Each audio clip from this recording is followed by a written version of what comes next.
Bien, seguimos con nuestro ratio financiero. Ahora vamos a ver las razones de deuda.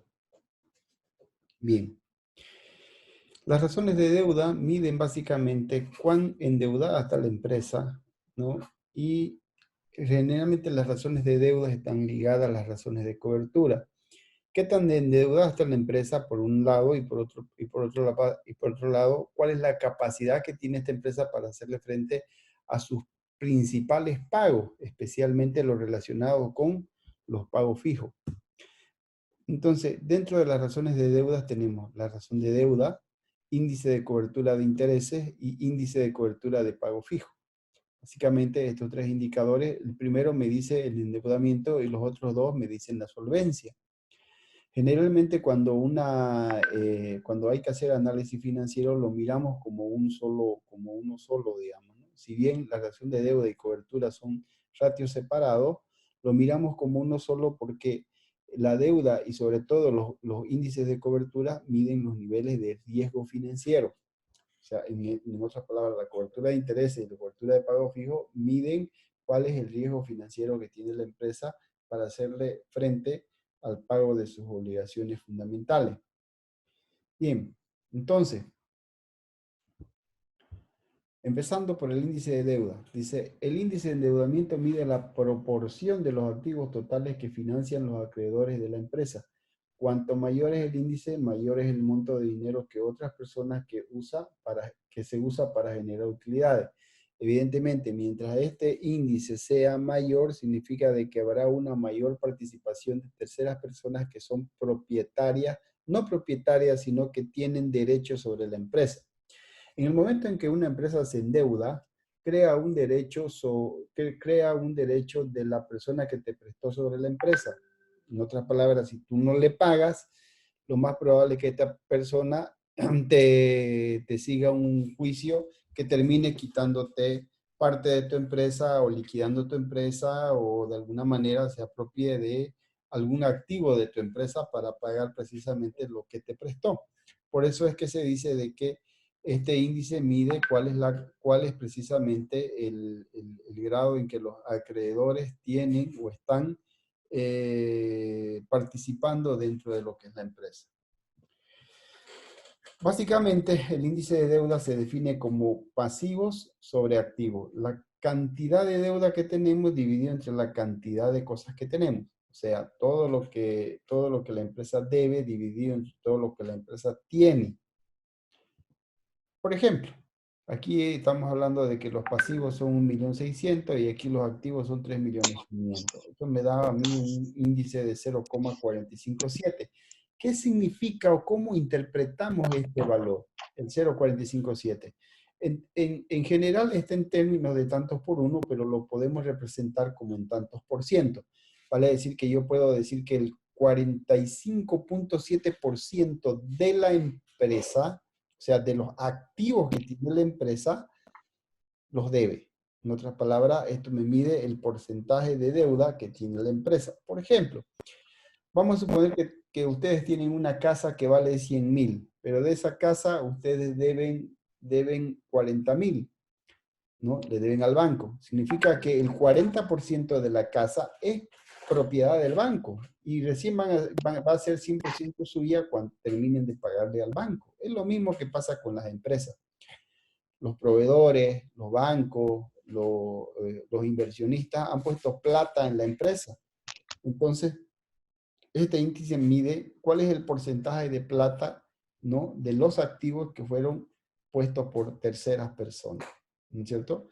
Bien, el nivel óptimo de endeudamiento varía muchísimo de empresa a empresa y de circunstancias sobre todo. Por ejemplo, si las tasas de interés están relativamente bajas con relación al costo de capital de la empresa, la empresa podría, por ejemplo, si la empresa genera una utilidad del 12, 14, 15%, ¿no es cierto? Significa de que cualquier peso que sea invertido en esa empresa tiene un costo del 14%. Por lo tanto, si yo voy a utilizar el dinero de la empresa para hacer cualquier inversión, ¿no es cierto?, me va a costar 14%. Entonces, Si el dinero de afuera, o sea, el dinero externo, el dinero prestado, tiene una tasa menor a ese costo de capital, digamos que sea un 6%, significa que me conviene endeudarme y utilizar dinero ajeno que propio, porque el dinero propio es muy caro. Entonces, dependerá precisamente de eso. Si los costos de capital ajeno, o sea, si los intereses de la deuda son baratas, a la empresa le convendrá endeudarse. Ahora, dependerá precisamente de cuál es la capacidad de pago que tiene esta empresa para hacerle frente. Este valor indica, dice, que la empresa ha financiado cerca de la mitad de sus activos con deuda. Cuanto más alto este índice, mayor es el grado de endeudamiento de la empresa y mayor su apalancamiento financiero. Eso significa de que, evidentemente, mientras más grande este valor, más grande también será el riesgo financiero. No existe un número clave, un número óptimo, un nivel de endeudamiento óptimo, ¿no?, para este indicador. Todo dependerá simplemente de, de qué tanto quieres arriesgar tu negocio, de cuáles son los costos de capital que tiene el dinero externo, tu dinero interno. O sea, depende de esos factores el endeudamiento. Hay gente que le gusta trabajar con plata ajena, así que tratará de endeudar su empresa lo más que pueda. Por ejemplo, imagínate, yo soy un comerciante en la ramada y resulta que todo lo que tengo, heladera, televisores, todo lo que vendo ahí, no es, el, este, el proveedor me lo dio, ¿no? Lo compré, digamos, a crédito y lo debo, ¿no es cierto?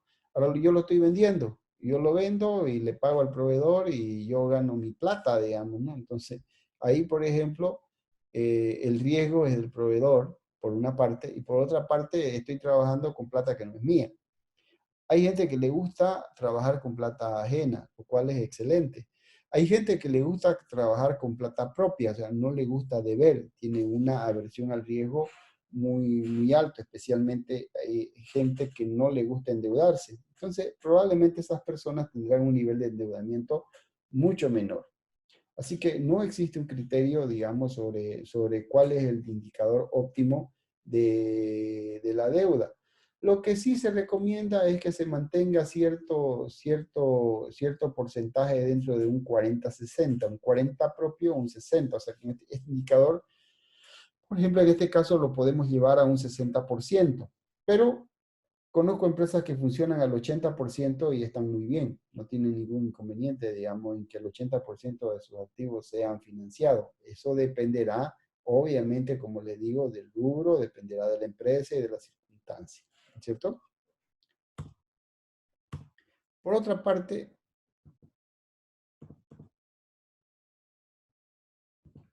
por otra parte tengo la cobertura de intereses. En la cobertura de intereses tengo el EBIT dividido entre los intereses. Entonces, ustedes me dirán, ¿y qué es el EBIT? ¿No es cierto? ¿Sí? El EBIT en realidad viene a ser la utilidad operativa, ¿no?, antes de intereses y de impuestos. Vale decir que si nosotros miramos la escala de nuestro estado de resultado, tenemos ingreso, tenemos el costo, tenemos el gasto operativo. De ahí tenemos el interés, el impuesto y de ahí me sale la utilidad neta. Entonces, el EBIT no es más que la utilidad operativa, ¿no?, a la cual le estoy restando, o sea, en realidad el EBIT es la utilidad operativa. O sea, es como si yo agarrara la utilidad neta, le sumo los impuestos y le sumo los intereses. Entonces yo obtengo el EBIT, ¿no? Bien, una vez que yo tengo el EBIT, lo divido entre los intereses y de ahí me da la cobertura de intereses. En este caso, por ejemplo, 4.5.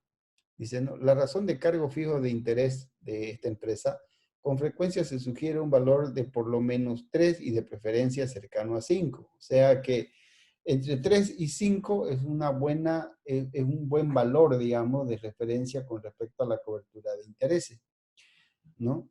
Menos de 3 ya estamos poniendo en riesgo nuestro negocio, vale decir de que podría pasar cualquier cosa, dejamos de vender, pasa algo, y ya no tendríamos condiciones de pagar el interés.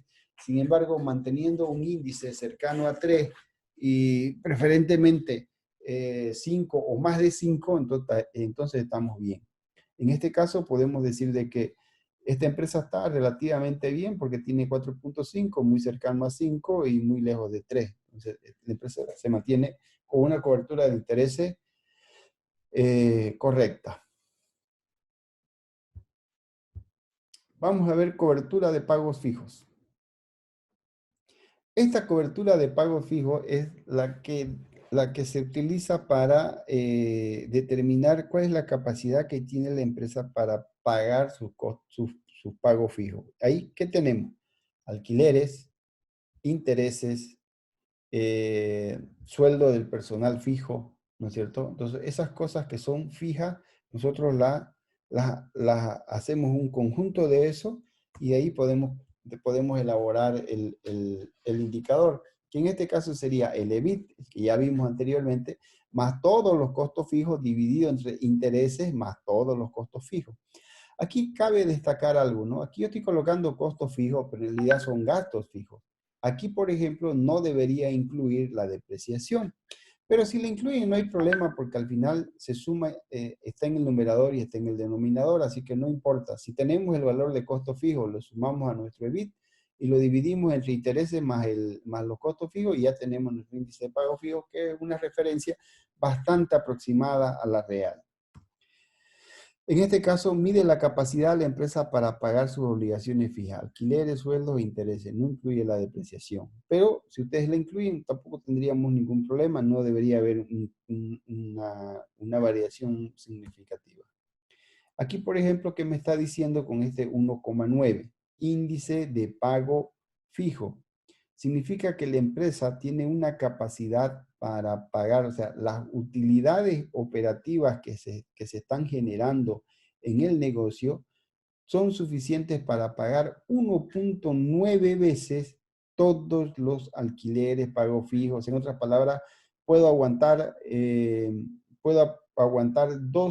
si esto fuera mensual, pudiera aguantar 2 meses. Si esto fuera anual, pudiera aguantar 2 años, ¿no es cierto? De pagar mi pago fijo. Entonces, esto quiere decir de que este indicador me indica bastante la solvencia de la empresa porque mientras más alto sea este valor, más solvente será la empresa. Evidentemente, y ya lo vamos a ver más adelante en la materia, de que uno de los factores de riesgo más importantes que tiene un negocio es su costo fijo, ¿no es cierto? Mientras mayor costo fijo tenga, tendrá mayor riesgo operativo, porque significa que yo necesito una mayor cantidad de ventas para llegar a mi punto de equilibrio. Y eso hace de que toda la empresa sea expuesta a mayor cantidad de riesgo. Entonces, una manera de medir el riesgo también es este indicador. ¿Ya? En este caso, la empresa genera 1.9 de pago fijo, lo que es ideal en esta cifra que está por encima de 2, aunque 1.9 es razonable. Quiere decir eso, que lo ideal es mantener este indicador por encima de 2, ¿no es cierto? O sea, que tengamos 2 veces la capacidad de cubrir todas nuestras obligaciones de costo fijo. ¿Ya? Ratios de rentabilidad. En los ratios de rentabilidad tenemos el margen bruto, el margen operativo y el margen neto. Adicionalmente a esto tenemos el ROA y el ROE, que lo voy a poner como un apartado especial y separado de la rentabilidad, porque el ROE y el ROA en realidad le interesa más al inversionista que al administrador financiero. Vamos a ver aquí, el margen bruto. El margen bruto es igual a la venta menos costo sobre venta. En otras palabras, es cuánto me queda de dinero, o más que todo de margen, después de haber cubierto mis costos. Fíjense que ustedes aquí tienen las ventas que vendrían a ser los ingresos menos los costos. Eso me da la utilidad bruta y la divido entre ventas, me da el margen bruto. Entonces, esto es importante porque dependiendo del negocio y del tipo de rubro en el que me encuentro, el margen bruto me va a dar un indicativo de muchas cosas. Por ejemplo, una empresa comercial necesita por lo menos un 40% de margen, ¿ya? Una empresa comercial con un 30 a 25% de margen va a dejar un margen neto muy pequeño porque las empresas comerciales tienen gastos de comercialización altos, pagan comisiones sobre venta, comisiones sobre cobranza, pagan gastos de mercadeo, gastos de importación, gastos de logística para entrega.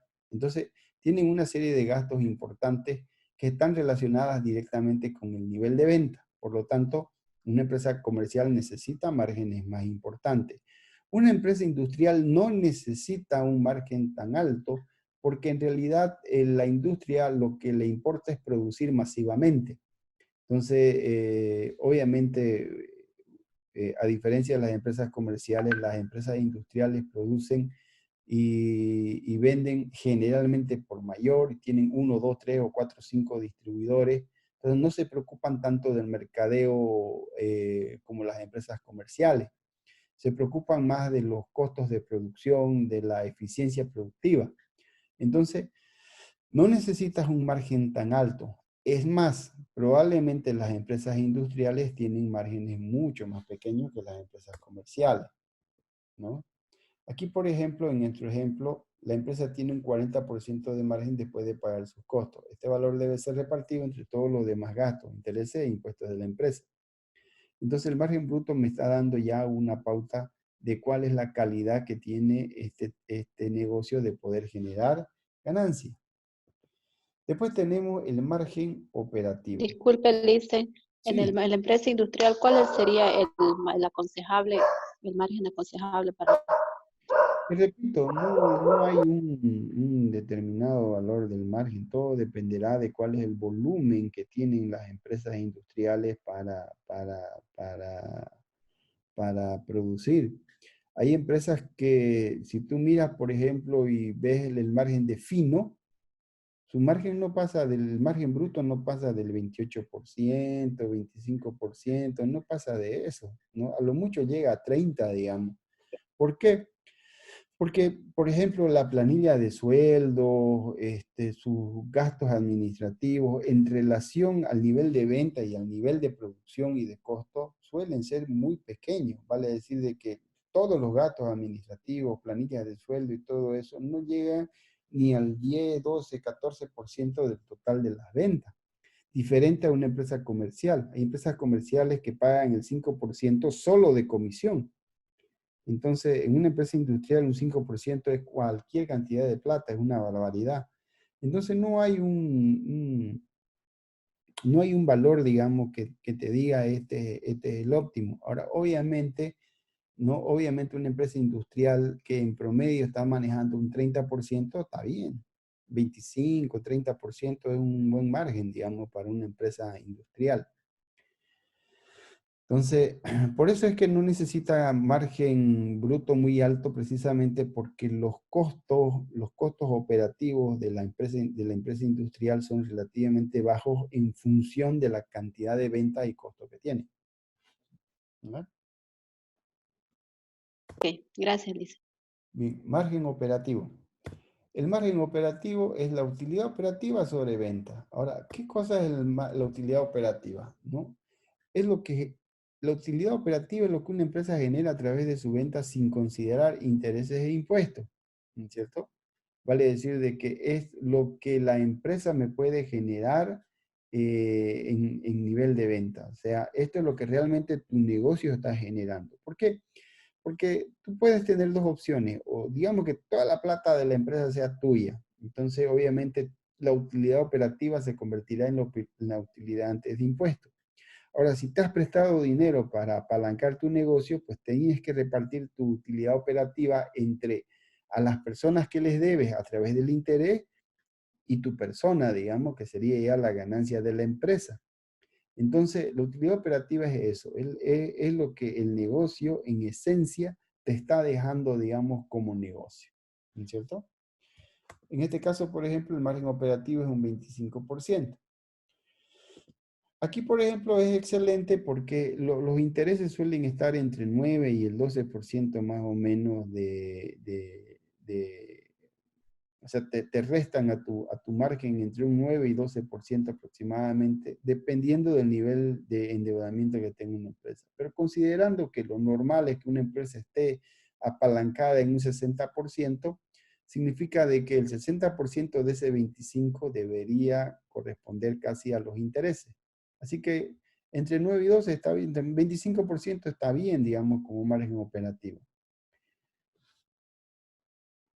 Y por último tenemos el margen neto. En el margen neto tenemos las utilidades netas sobre venta. Y esto es lo último que queda ya después de haber pagado absolutamente todo. Y si esta es una corporación, es una SA, por ejemplo, tienes que descontar inclusive las utilidades que le tienes que entregar al principal. O sea, las utilidades que les tienes que dar a los accionistas fundadores. Entonces, el margen neto es básicamente lo último que queda de la empresa y es lo que se puede repartir después de trabajar. Entonces, dependiendo del tamaño de la empresa, este margen puede variar. Por ejemplo, para empresas pequeñas el margen neto suele ser muy alto, pero conforme las empresas van creciendo, el margen neto va disminuyendo. Y esto obedece a lo siguiente. Por ejemplo, imagínense ustedes de que tengo un negocio y lo estoy montando en un negocio muy pequeño, o sea, una unipersonal, y lo estoy montando en el garaje de mi casa, ¿no es cierto? Entonces no pago alquiler, no pago probablemente ni siquiera impuestos, no tengo personal contratado, yo nomás voy a hacer todo el trabajo, ¿no es cierto? Y me pongo a trabajar ahí y obviamente todo el margen bruto se convierte en el margen neto, porque prácticamente no tengo costo. Todo el esfuerzo es para mí. Conforme la empresa va creciendo y va necesitando, por ejemplo, ya la empresa se hace más grande, ya necesito un contador, ya necesito una oficina, ya necesito un galpón, ya no puedo trabajar en mi casa, tengo que irme a una pequeña empresita un poquito más grande, ya necesito tener almacenes mayores, mi logística crece, necesito un administrador, necesito un encargado de venta. Y entonces mis gastos y mis costos empiezan a incrementarse y por supuesto mi margen empieza a reducirse.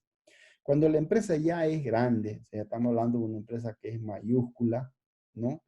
Entonces ahí, para empezar, los sueldos de los gerentes, tienes gerentes generales, gerentes financieros, tienes contadores, tienes una serie tienes una estructura enorme que genera un montón de gastos que hace reducir tu margen. Pero el margen es relativo entre las empresas. Por ejemplo, lo que yo siempre digo, ¿qué prefiere? ¿Ganar el 90% de 1000 o el 5% de 1.000.000? ¿No es cierto? Obviamente nuestra respuesta siempre va a estar en función de que prefiero ganar el 5% de 1.000.000 al 90% de 1000. El 90% de 1000 es 900 y sin embargo el 5% de 1.000.000 es 50.000. Entonces, obviamente, obviamente las empresas grandes sufren ese pequeño cambio, pero al mismo tiempo la ganancia absoluta que te deja, digamos, una empresa grande es muchísimo mayor que lo que te deja una empresa pequeña.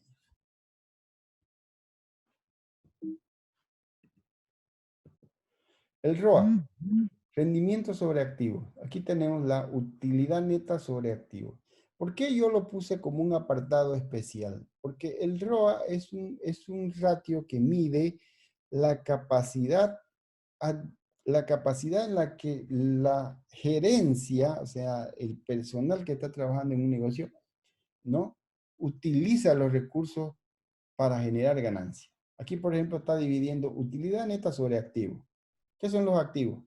Inventario, cuenta por cobrar, activo fijo, esos son nuestros activos, ¿no es cierto? Entonces, ¿cuánta plata está ganando la empresa utilizando todos los recursos de la empresa? Porque los activos son recursos. La cuenta por cobrar, el inventario, el disponible, los activos fijos son recursos que tiene la empresa para generar dinero, para generar plata. Entonces, estoy midiendo cuánto es lo que la empresa está generando de dinero en relación a todos los recursos que tiene la empresa. Entonces, el ROA me dice qué tan eficiente es la administración para usar los recursos del negocio para generar ganancias. Entonces, es un indicador que me sirve para mostrar cuál es la capacidad de la empresa de hacer plata a partir de sus activos. El ROE es la utilidad neta sobre patrimonio. Aquí, por ejemplo, al inversionista le importa mucho porque yo puedo ser el dueño del negocio, pero no el administrador del negocio. Entonces, yo puedo dejar la plata para que otro lo administre, ¿no es cierto? Entonces, a mí me interesará saber, no me interesa a mí la utilidad neta, me interesa saber cuánto es de mi inversión, cuánto estoy ganando. Entonces, si yo invertí 1.000.000 y mi utilidad neta es 100.000, bueno, pues estoy recibiendo el 10% de mi inversión. Entonces yo estoy mirando, estoy teniendo otra óptica de lo que es la utilidad o el margen neto. El margen neto es cuánto me queda después de mi venta, después de hacer todos mis gastos. Aquí es cuánto me queda, ¿no? Cuánto estoy generando con mi inversión, ¿no es cierto? Eso es lo que estoy haciendo a través del ROE. Entonces, el ROA y el ROE tienen características especiales porque ambos miden la eficiencia, pero uno mide la eficiencia a través de la administración de los activos y el otro mide la eficiencia a través de la inversión, ¿no es cierto? ¿Cuánto me está dejando lo que yo invertí? Bien, se me va a cortar el tiempo y yo quisiera cortarlo ahorita y volver inmediatamente porque van a hacer una liquidez, marcha muy bien la empresa porque comparado con la industria está muy bien y si bien ha habido una desmejoría para el 2012, ¿no? A nivel de inventario hubo una importante recuperación seguramente en la cuenta por cobrar. Por eso es que registra buenos valores tanto a nivel de industria como a nivel de empresa, pese a que en el 2012 tiene una bajada de 1.97. Sin embargo, podemos decir que la liquidez está en buen estado. La rotación de inventario mejora considerablemente para el 2012. Hay una mayor eficiencia en la rotación de inventario, lo cual significa de que el inventario está manejado muy eficientemente. Inclusive tiene un valor muy superior al de la industria. Vamos a ver el promedio de cobro. Aquí estamos pasando de 43 a 59 días y tenemos una industria con 44 días. Aquí podríamos tener una pequeña alarma. Yo diría que tenemos un foco en amarillo en el sentido de que nos estamos retrasando demasiado por cobrar. O sea, estamos teniendo un retraso en el cobro y por lo tanto la recomendación sería de que la empresa busque los mecanismos de mejorar el tema de su cobranza. Puede que se haya descuidado en algunos aspectos porque para el 2010 está muy bien con 44 prácticamente en el nivel de la industria, pero para el 2011 y 12 su cobranza se incrementó significativamente. Entonces hay que ver qué es lo que ha pasado en estas gestiones y por qué no se está cobrando oportunamente. Periodo de pago. Aquí tenemos básicamente el mismo problema. Estamos partiendo de 75 días a 95, considerando de que hay liquidez. O sea, la empresa tiene condiciones de pagar, pero se ha venido retrasando en los pagos. Esto puede poner en peligro a la relación comercial con los proveedores, lo cual no es muy buena idea. Considerando de que la industria tiene 66 días pagando y la empresa 95, la verdad es que yo le llamaría la atención a la persona encargada de los pagos porque se está retrasando muchísimo. Tiene liquidez, inclusive el promedio de cobros de 60 días contra 95. Entonces, aquí hay que tomar en cuenta que algo está pasando, ¿no? O sea, hay un llamado de atención serio en cuanto al promedio de pago. La rotación de activos totales está dentro del promedio, un poco por encima de la industria, así que en general la administración de los activos totales no se encuentra en mal estado. Vamos a ver el endeudamiento.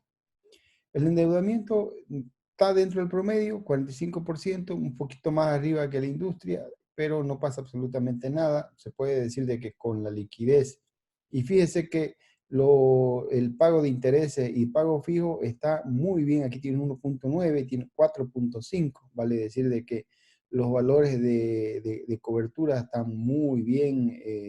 Esta empresa es muy solvente, no está muy endeudada, apenas tiene un 45% de los activos financiados. Por lo tanto, a nivel de cobertura y a nivel de solvencia y endeudamiento, podemos decir que está en excelente estado. Vamos a ver cómo están sus márgenes de utilidad y operativo. En este caso, por ejemplo, vemos de que está por encima de la industria. La empresa a nivel de margen se puede decir de que está bien, no tiene costos elevados, los costos están de acuerdo a lo que debiera ser. No hay inconveniente en cuanto a la negociación que se tiene con los proveedores principales, que son los que nos van a generar los costos brutos, digamos, ¿no? O sea,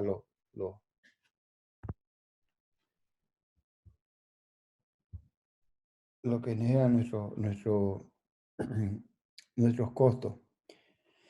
La utilidad operativa, aquí vemos que sigue manteniéndose bien, está por encima de la industria, tiene un 13% contra un 11%, y en el peor de los casos estuvo igual. Por lo tanto, el margen de utilidad operativa a nivel de empresa se está manejando muy eficientemente. Lo mismo pasa con la utilidad neta, que está inclusive por encima de la industria. Aquí vemos como el 2010 tiene un 8.2 y el 2012 un 7.2. Ha caído un 1%, y esto puede deberse a que operativamente ha debido haber incremento o probablemente intereses. Así que, de todas maneras, está dentro del promedio. Su promedio general es excelente. Entonces, a nivel de rentabilidad, la empresa está saludable también.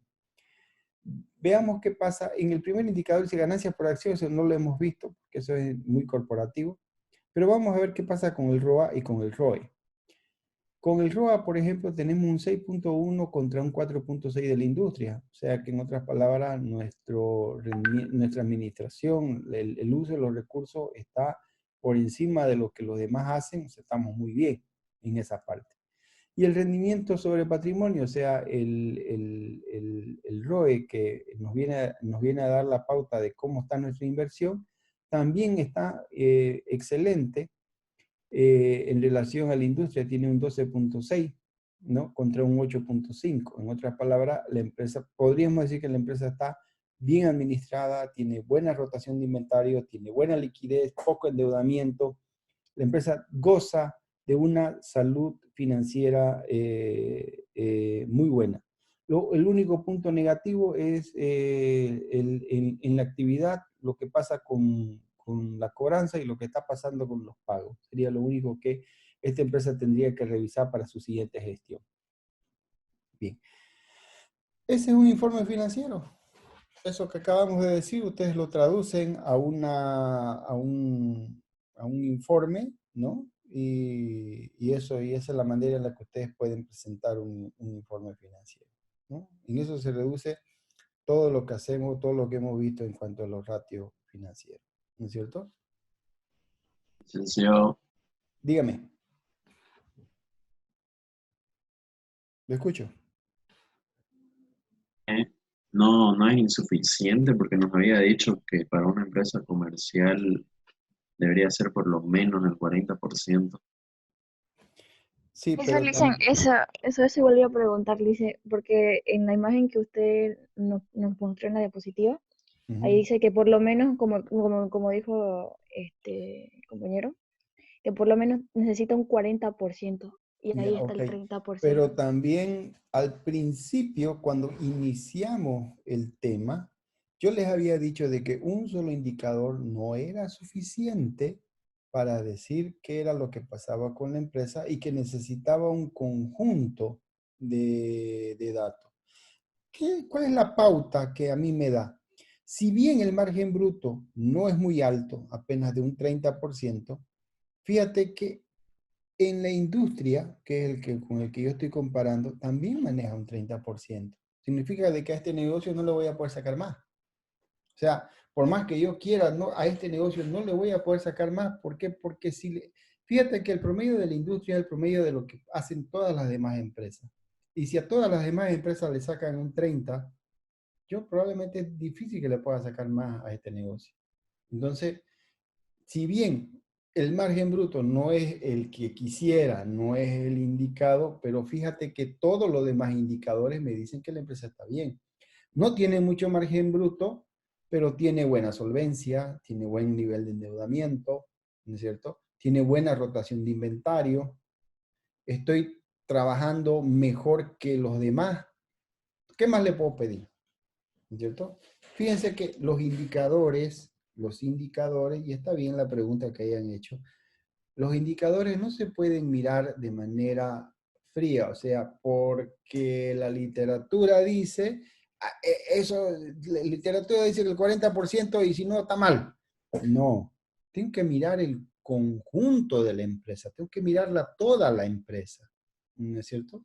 ¿De qué me sirve que yo tenga, por ejemplo, un 40% de margen aquí y tenga una liquidez menor a 1? Esa empresa está generando ganancia, pero tiene muy mala liquidez, es muy riesgosa. Entonces, tengo que mirar el conjunto. No puedo mirar solamente un indicador o una sola variable. Tengo que mirar el conjunto de todas. Por eso es que al comienzo yo les dije de que no tuviéramos que mirar, no tuviéramos que ver solamente un indicador, sino el conjunto de ellos. ¿No es cierto? Si yo no tuviera esta información de la industria, te diría que el 30% es muy bajo, ¿no es cierto? Pero una vez que estoy mirando el valor de la industria, entonces ahí me doy cuenta de que no, todos están así, digamos. Entonces, más bien, yo tengo un poco más que los demás, por lo tanto, yo estoy mejor, digamos, ¿no? Eso es lo que les puedo decir. No vayan a mirar los indicadores como un valor frío y unitario. Hay que mirarlo en el conjunto de cosas, ¿no es cierto? Yo puedo decir que esta empresa está muy bien, está muy saludable. Solo tiene esos dos problemas que tendrían que remediar, que es el tema de la cobranza y el tema de los pagos. Pero después está la empresa muy bien en ese sentido. ¿Ya? Bien. ¿Alguna otra pregunta?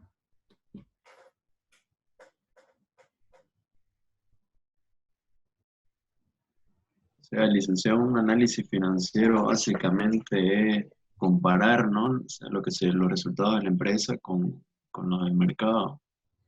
Cuando se tiene la información. Cuando no se la tiene, pues, volvamos otra vez aquí. Les voy a mostrar algo. ¿Ya? Aquí está. Mira, digamos que no tenga el valor de la industria, solamente tengo el valor de la empresa. Entonces, yo lo que voy a hacer es mirar esto, el conjunto de estos valores. Aquí, por ejemplo, tengo 2,04 de liquidez contra un 1,97. Podría decir que mi liquidez ha disminuido, pero si analizo mi prueba ácida de 1,32 a 1,51, en realidad, ¿qué ha pasado aquí?